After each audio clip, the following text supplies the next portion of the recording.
Emile, for accepting to have a chat with me about all kinds of subjects.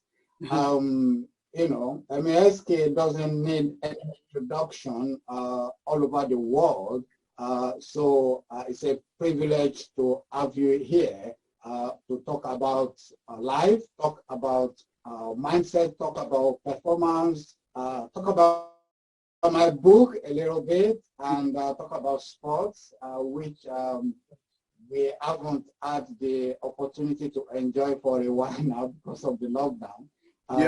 So let me start by asking you questions. So welcome you, Emile, to this short interview. Thank you. Thank you for having me. Okay. So to start, you're very well known in the community, in football, in sports in general, all over the world. You started as a 9-year-old. I've been reading your book as well. The book, Emile even score. Like SK even score. That's not, I don't like the title, but yeah. So you started as a 9-year-old. What sort of mindset helped you get to the top of the game? Yeah, I started at 9. If I go back a little bit to there and say, like, when I was 9, I was very quick. I was good at athletics. I was only slim, so I was really good at athletics. I was really good at sprinting, jumping, that sort of stuff. Took to sports very well. School wasn't necessarily something that I excelled in, because if I look back now, it's probably because of the way that I was being taught, not because of my mind. It was probably the way that I was being taught. But I loved sports, and at 9, well, even before that, I just loved athletics. But then at 9, I changed school, and I think I was about 7 actually when I changed school, and I went to another school in another area where we moved from. And they had a big open field, the football pitches, athletics track, long jump pit. And that is when football took over athletics, and I became very, very good, very, very knowledgeable about football in even at a young age, and just loved it. Football is one of those sports that, regardless of the weather, the time, anything, you can put down 2 T-shirts, get a ball, and 10, 12, 20, 30 of you can go and play. And that's what we did, and it was just exciting to do that. But I was I picked up on myself that I was very good at it. I was good at dribbling. I was good at taking the ball, and I understood where to be, how to maneuver the ball, and it just went on from there. And I had this knack of being able to, even if it was against older people, still being able to find a solution. And that's what took me through all my younger years, really. What was going through your mind? Because a lot of kids, then they would drop out, but your case was different because you started, it was fun, you were just playing around, but at some point, how did you come to the conclusion that, oh, I'm really good at this and I'm going to make a career out of it? Well, it didn't happen until possibly around 15, to be honest with you. Up until then, it was just fun. Yes, it was hard, but it was fun. I was good at it. But at 15, I played in the under 18s.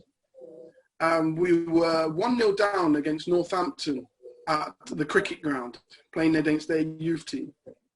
After about 20, 30 minutes, they brought me on. And bear in mind, I'm a 15-year-old kid. I should still be at school, playing against 18-year-olds. And at 18, you can class yourselves as a grown adult. So I'm playing against 18-year-olds at 15. I came on, scored 2 goals, and we won the game 2-1. And that was the point where it clicked that this could actually, I've got something here, and I could go somewhere with this. At 16, I played my first team game, but it was a pre-season, so it's not classed as an official game. So at 16, I'm playing with the first team. I'm playing with grown men, and I'm doing okay. I'm holding my own. At 17, I made my proper debut, holding my own as well there. And at 18, I'm a regular. So everything just went so quickly. But it's a weird one to look back at it, because it seems like it was a path that was already made out there for me. But I knew that I was good enough to be on that path. And I never, ever had any doubt from that 15 up until when I made it that I wasn't going to make it. There was no doubt. I even got an injury at 16. I got injured in a first team game at 16. I did my cartilage. I tore my cartilage in my knee. And I knew it took me 9 weeks to recover. But I knew after 9 weeks I'd be playing a few games with the youth team, and then I'd go back with the first team. I already knew that in my mind. So my mind had set everything out for me already. What I picked up from your comment, because as a coach, I'm looking for the words people use, because we live through our words. So what you just said there was no doubt. Yeah, no doubt. That's very, very powerful, because anyone that is going to start anything or any endeavor, it could be business, it could be, career in athletics, career in football. If you have no doubt, that means you have total belief that you will succeed. Yeah. And that is what I teach, that is what I coach, that, people must believe for them to actually accomplish things. There is a book called The Magic of Believing. That book was written like almost maybe 70 years ago.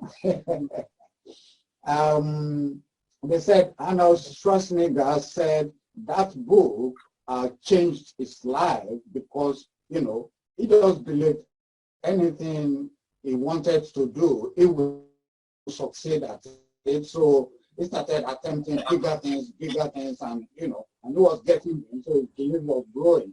So I picked that out from what you were saying, that you didn't have any doubts that you were going to succeed as a footballer. So, all right, I think your career won so many things. You want to remind us how many medals you won, how many championship did you win? Well, I won at Leicester. I won the League Cup twice. We went to 3 cup finals. And then after that, I moved to Liverpool. And this was obviously my most successful, was winning 2 League Cups, FA Cup, UEFA Cup, Super Cup, and 2 Community Shields. So that was obviously my most successful period, being at such a huge club as well. And even going there, a lot of pressure was on. When I look back, a lot of pressure was on me going there, because I went for a huge fee at that time. But I never actually felt that pressure until the outside world kept on putting that pressure and mounting that pressure. But I never actually felt the pressure. I just wanted to go out there and play, and I still went out there and played with a smile on my face and enjoyed it. And then there comes a time where you allow other people's influence and other people's minds to come into your own space and infiltrate it. Whereas before, I never thought about the price tag. I told myself, well, that's their problem. They've dealt with that. They've agreed that. They're happy with it. Now it's time for me to go and do what I want to do. And I dealt with it quite well in a sense. But looking back, it was it was a lot of pressure to put on someone over the age of 22 as well. Fantastic.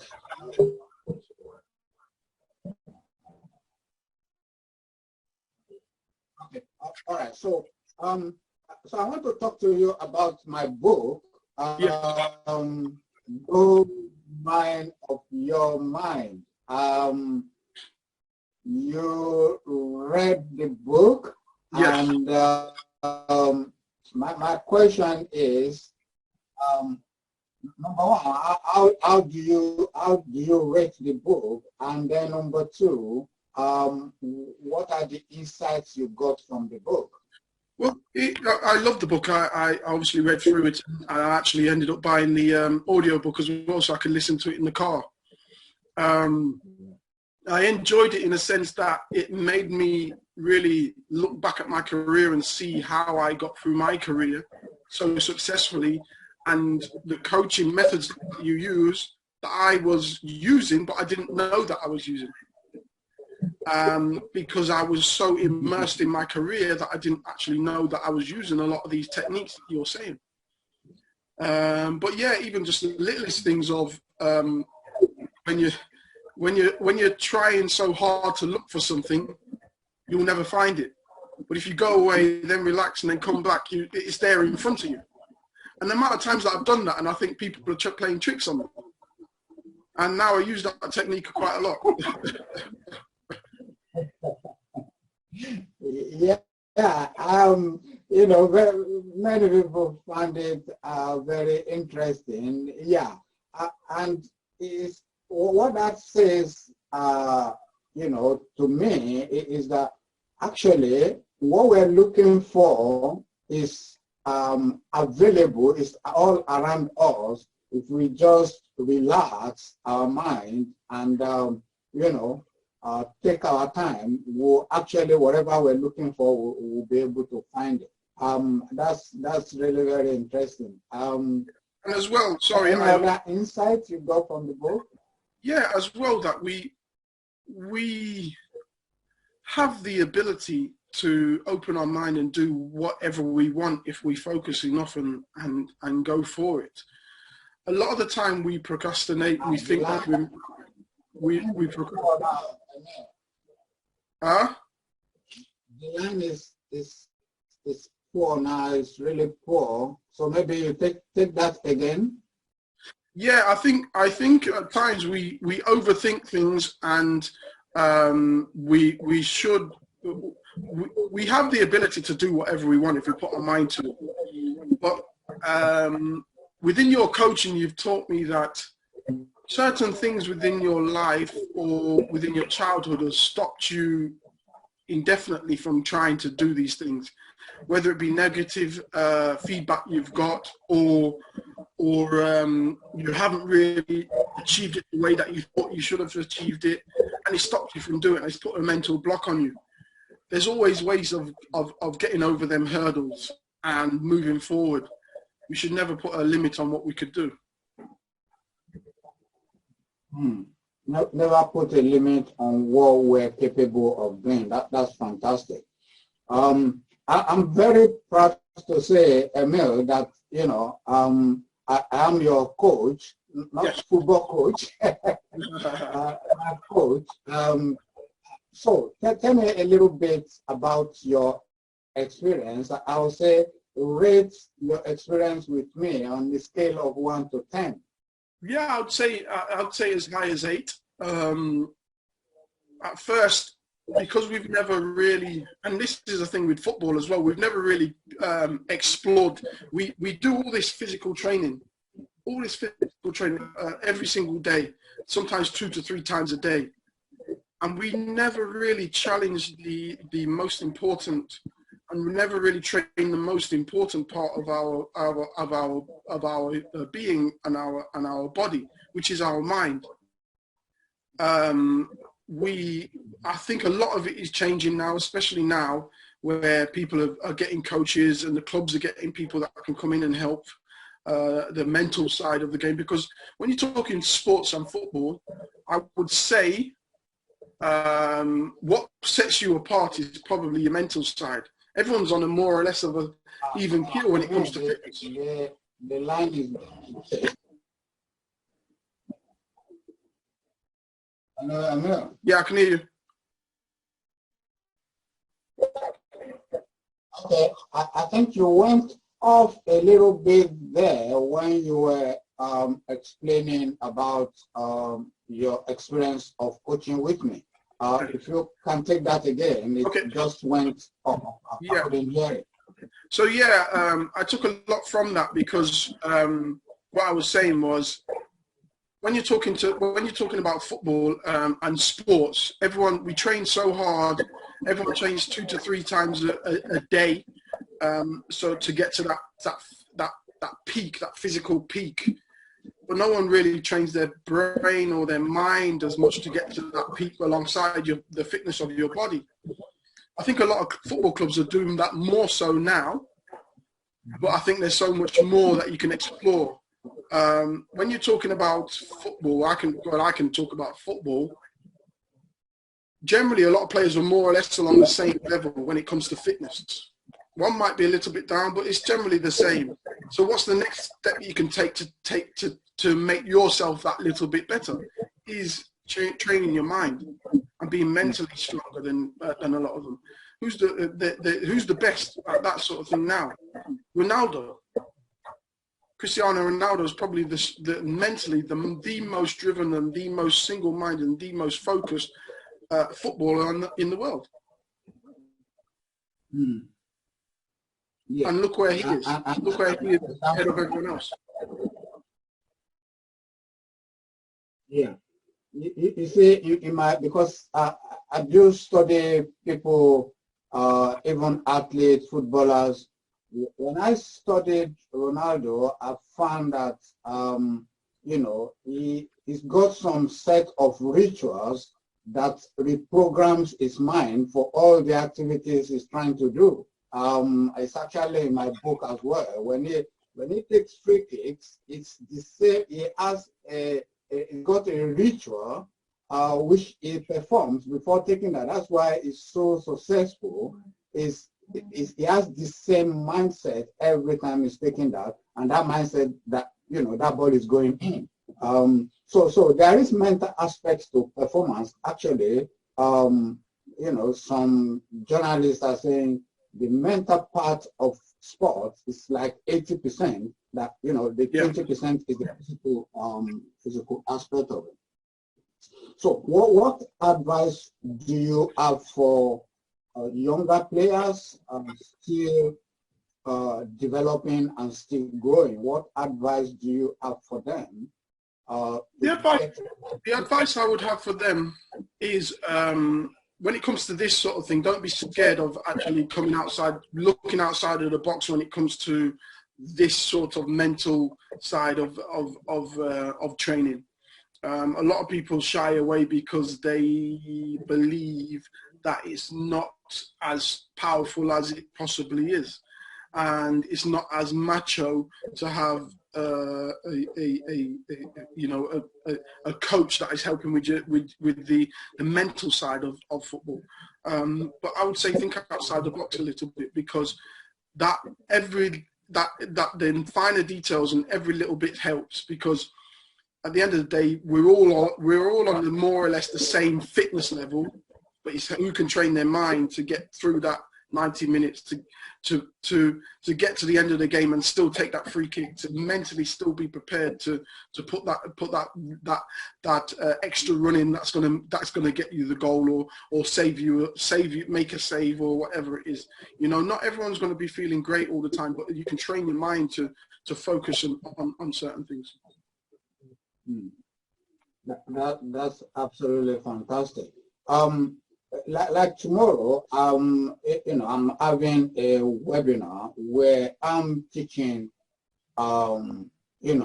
experts on how to find, because most people are the wrong places, and they don't have the confidence to actually charge for what they do. So the bigger part of what I'm teaching at the webinar is called how to find high-paying clients and how to be able to charge the appropriate amount for the service. You know, most people feel they are not worthy to charge high fees, despite the fact that their services are really very good. I've encountered a lot of them. So if people are listening to this and they can't jump and register for that webinar tomorrow, that would be great. I always teach about people having a clearer vision of what they want to do in future. Because without vision, people perish, according to the Bible. So we work together a little bit on you know, the way you're looking at the future, what you're looking at. Do you want to share your experience? Are you clearer about what you want to achieve in future now as a result of our work together? Yeah, definitely. I think as a kid, you always have your visions of playing football and stuff like that. So I was looking at the likes of John Barnes and people like that. I was saying I want to emulate them. But when it came to the end of my career, I did not really have a vision of who I wanted to be like. And because you're always looking at people to say you want to be like them or emulate them. You would have people in business that you looked up to, and you're saying that they're the pinnacle. But when it comes to football, when you come past the actual football pitch, there's not many people that I can look up to, especially when it comes to black people. So for me, the next step was looking at that, and within your course, it helped me in the sense that to look at where I could give substance to, and obviously I'm doing a UEFA course now actually that helps ex-players get back into football and strive to start their second career. So for me, it's getting back into football in the admin side of football, whether it be director, whether it be working in academy directorship, or working underneath that, working our way up. So that's the sort of background in what I want to get to eventually. This course gives me a little bit of an insight into how clubs are being run, what their structures are, not just football clubs, American basketball. We're looking at European basketball. We're looking at all sorts of different sporting institutes that I'm looking at how they run, what their marketing strategies, how do they look at their finance, how do they get their finance, how do they get their sponsorship, all that sort of aspects of things. And that's what this course is teaching me right now. And hopefully I'll be able to use that in the near future to help a football club. Yeah, I'm really, I must say I'm very proud of you, Emile, because anyone that is after knowledge, anyone who loves to learn, will always get ahead. But what distinguishes the average people and the really very good, excellent people is not just ability to learn, it's also ability to and willingness to change. Yeah. So yeah, what I noticed about you is you have the willingness to learn, and you also have the willingness to change. Yeah. That's my experience of you coaching with me, and that's a very powerful combination for anyone, not just footballers, anyone even in business. If you have there are a lot of learners out there. They go to all the seminars, they go to all the work, but they will never take any action. So they get zero, they get nothing. You know, their head is just full of knowledge, and that is so.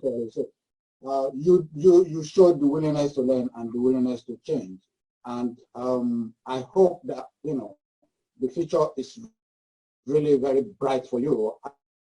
And what I also want to say about you is your desire to help others, which every time we talk about it, you're even more determined to give back to the community, to do more work for the world, to help the people that aren't as fortunate. I really admire you for that.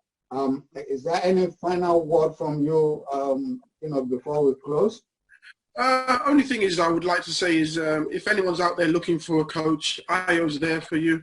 Ayo, do you want to plug how they'd get in contact with you? How would people get in contact with you? Oh, thank you very much, Emile, for recommending my company. Yeah, we are mbcconsult.com. You can also get me on Twitter, Ayo Benson 44. We're gonna show all of that, on the screen. And I'm also on Facebook as Ayo Benson 44. I'm on LinkedIn as Ayo Benson 44. I'm actually linked to Emile on Facebook and LinkedIn and Twitter as well. So yeah, so anyone who wants to change, if you want a better performance, want more productivity out of yourself, you want to get to the next level of success in your career or in your business, be in touch and we'll have a chat, with no obligation. We'll speak to you and see if we can help. If you're a good fit, then we'll speak about what is involved in working with me. Okay.